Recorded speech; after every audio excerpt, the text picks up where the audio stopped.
জয় Hind students, চলো শুরু করা যাক আজকের ক্লাস। আজকে আমরা ক্লাস 9 এর ম্যাথমেটিক্স নিয়ে আলোচনা করব। তো চলো শুরু করা যাক আজকের ক্লাস। দেখে নিই আজকের ক্লাসে কি আছে। তো class 9 mathematics exercise 6.1 question number 2, XY এবং MN রেখাদ্বয় অবিন্দুতে ছেদ করেছে। অ্যাঙ্গেল POY ইকুয়াল 90 ডিগ্রি এবং A:B ইকুয়াল 2:3 হলে C এর মান নির্ণয় করো। ঠিক আছে, আমাদের C এর মান নির্ণয় করতে হবে। ঠিক আছে, তো ওইখানে ডায়াগ্রাম দেওয়া আছে, দেখো XY আর MN অবিন্দুতে ছেদ করেছে। ঠিক আছে, আর POY 90 ডিগ্রি। ঠিক আছে, আর A:B ইকুয়াল আমাদের দেওয়া আছে 2:3। C এর মান কত হবে আমাদের বের করতে হবে। ঠিক আছে, তো প্রথমে আমরা কি লিখব? X ও Y একটি সরল রেখা লিখতে পারি। ঠিক আছে, চলো প্রথমে আমরা লিখে নেই, যেহেতু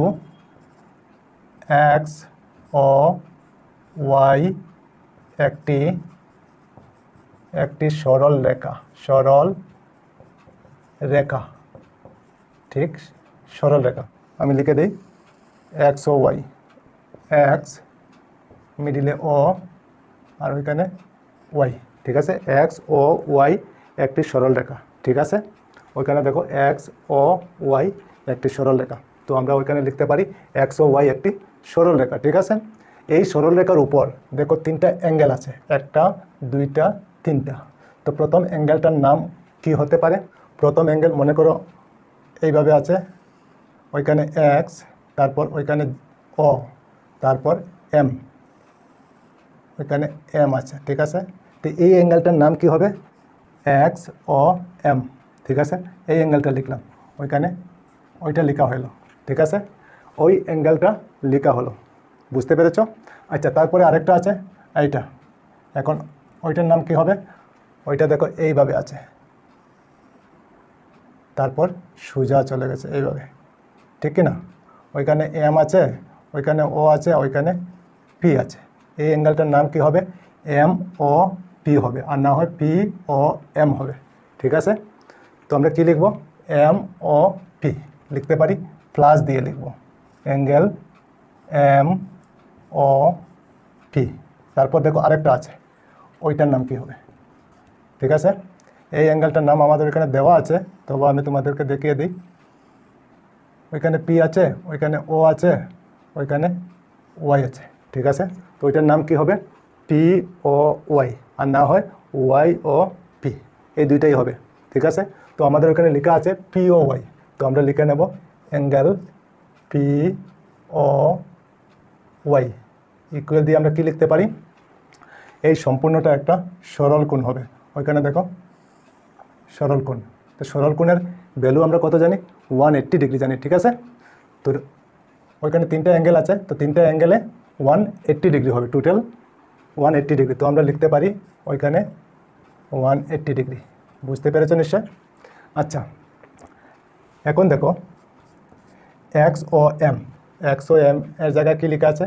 B লেখা আছে। চলো B লিখে নিই, B, তারপর প্লাস MOP কি লেখা আছে? A লেখা আছে। চলো A লিখে নিই, প্লাস POY ইকুয়াল কি লেখা আছে? POY equal 90 degree. তো আমরা ওইখানে 90 ডিগ্রি লিখতে পারি। ঠিক আছে, ইকুয়াল 180 ডিগ্রি। বুঝতে পেরেছো নিশ্চয়? আচ্ছা, ঠিক আছে, চলো এখন আগে কি করতে পারি?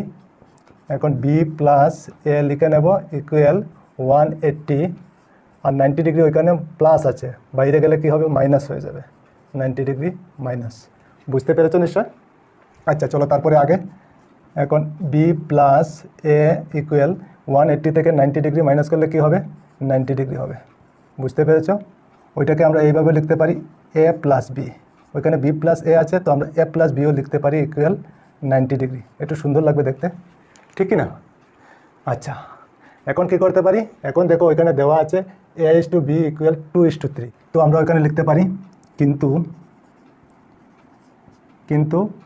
A:B ইকুয়াল 2:3, ঠিক?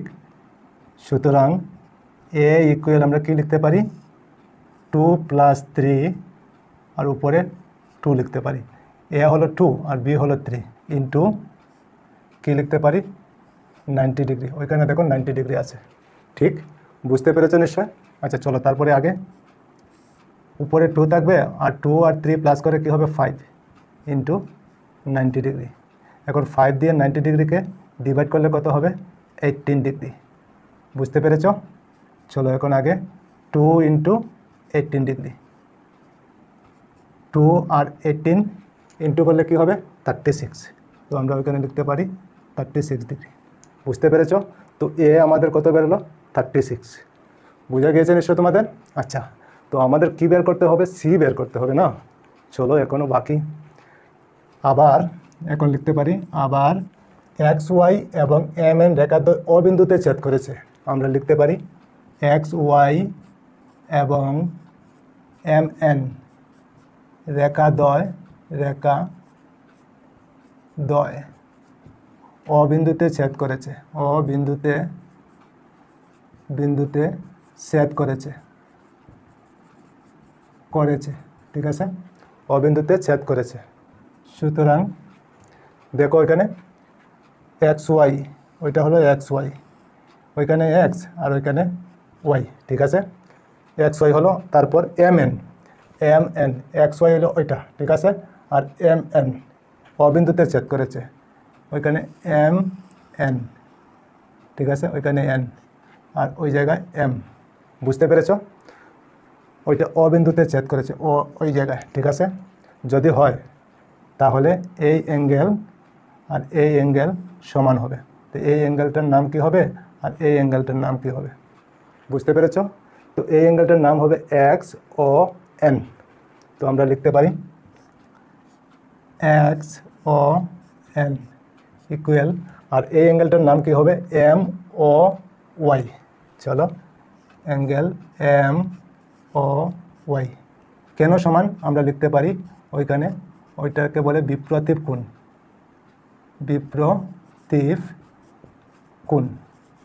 বিপ্রতীপ কোণ বলিয়া ওইটা সমান, এই দুইটা সমান হবে, ঠিক আছে? বিপ্রতীপ কোণ এই দুইটাও সমান হবে, তারা দুজনও বিপ্রতীপ কোণ। যদি দরকার পড়ে আমরা লিখতে পারবো, ঠিক আছে? এখন আমাদের এই দুইটা দরকার পড়বে, ঠিক আছে? চলো এখন দেখো এম ও ওয়াই, ওই জায়গার মধ্যে দুইটা অ্যাঙ্গেল আছে, আর একটা খাড়া আছে। দেখো উপরে দেখো ওইখানে খাড়া একটা আছে, আমি এখন এই সম্পূর্ণটা লেখা হয়েছে, ঠিক আছে? কিন্তু ওইখানে আরেকটা অ্যাঙ্গেল হয়, ঠিক আছে? এখন দেখো দুইটা অ্যাঙ্গেল হয়েছে, ওইখানে একটা আর ওইখানে একটা, ঠিক আছে? তো এই দুইটা অ্যাঙ্গেলের নাম আমরা কি লিখতে পারি? ওইটার নাম কি লিখতে পারি আর ওইটার নাম আমরা কি লিখতে পারি? দুইটা। চলো এখন দেখো এক্স ও এনের জায়গায় কী আছে? এক্স ও এন কী আছে? ওইখানে সি। তো আমরা সি লিখে নেই, সি ইকুয়াল এম ও ওয়াইয়ের জায়গায় কী আছে? এম ও ওয়াইয়ের জায়গায় ওইখানে একটা আছে, আর ওইখানে এই দুইটা আমাদের লিখতে হবে। ওইটার নাম কি হবে? M O P. ওইখানে দেখো এম ও পি, ঠিক আছে? তো এম ও পি লিখে নেই, এম ও পি প্লাস, তারপরে আরেকটার নাম কি আছে? ওইটার নাম কি হবে? পি ও ওয়াই। ওইখানে দেখো পি ও ওয়াই। বুঝতে পেরেছো নিশ্চয়? তো ওইখানে লিখতে পারি অ্যাঙ্গেল পি ও ওয়াই। ঠিক বুঝা যাচ্ছে নিশ্চয়? আচ্ছা এখন দেখো, চলো সি লিখে নেব equal M O P. M O P মানে কি আছে? ওইখানে এ আছে, ঠিক আছে? তো এ এর ভ্যালু আমাদের কত? ওইখানে 36। তো আমরা লিখতে পারি ওইখানে 36। বুঝতে পেরেছো? প্লাস ওইখানে দেখো পি ও ওয়াই, তো পি ও ওয়াই ভ্যালু কত আছে? ওইখানে দেখো পি ও ওয়াই ইকুয়াল 90 ডিগ্রি। তো আমরা ওইখানে 90 ডিগ্রি লিখতে পারি। ঠিক বুঝতে পেরেছো? এখন দেখো সি ইকুয়াল কত হবে? 36 আর 90 প্লাস করে কি হবে? 126 ডিগ্রি। তো আমাদের সি কত বেরোলো? 126 ডিগ্রি। তো সুতরাং আমরা লিখতে পারি, সুতরাং সি এর মান হলো কত? লিখতে পারি 126 ডিগ্রি। ওইটা আমাদের আনসার। বুঝতে পেরেছো নিশ্চয়? ওইটাও আনসার হয়, ওইখানেও লেখা যায়। বুঝতে পেরেছো নিশ্চয় তোমরা? আর এইগুলি আমি তোমাদের বোঝার জন্য লিখছি, ঠিক আছে? ওইটা আমাদের দরকার নেই, তোমাদের বোঝার জন্য আমি এইগুলি লিখছি, ঠিক আছে? বুঝতে পেরেছো নিশ্চয়? তো নিশ্চয়ই তোমরা বুঝতে পেরেছো। তো ঠিক আছে, আজকে এই পর্যন্তই থাক। আবার অন্য কোনো ক্লাসে তোমাদের সঙ্গে দেখা হবে। সবাই ভালো থেকো, সুস্থ থেকো আর মন দিয়ে পড়াশোনা করো। জয় হিন্দ, বন্দে মাতরম।